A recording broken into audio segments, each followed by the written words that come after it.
Yun na guys, ginisa ko na siya.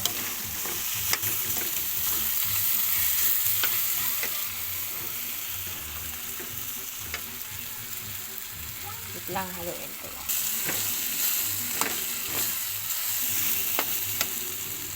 Lagyan natin ng tubig konti. Lutuin muna ulit yung baboy.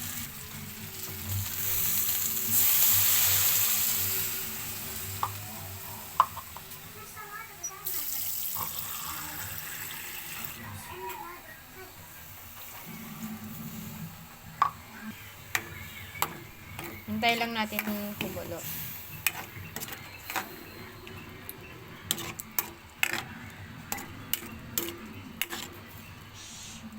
Hintayin lang natin siya kumulo guys.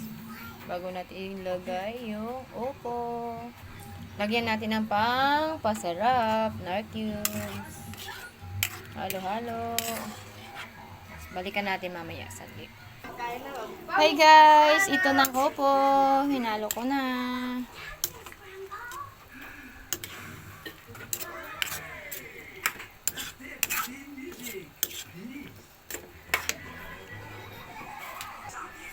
Wala kaming isda kaya ang partner ng gulay namin ay tuyo. Kinain sa amin 4 na piraso. Saka opo, partner ng tuyo. Habang kumukulo yung gulay natin, magprito tayo ng tuyo. Ito yung tuyo namin. 4 na piraso lang.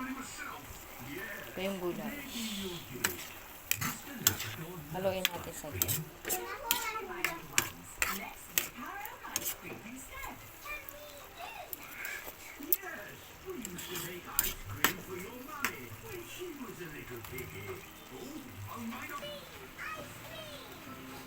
Nilagyan ko na siya ng mantika.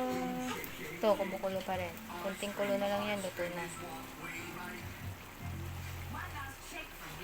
Update ko mamaya. Bye. Luto na siya. Yummy. Yummy.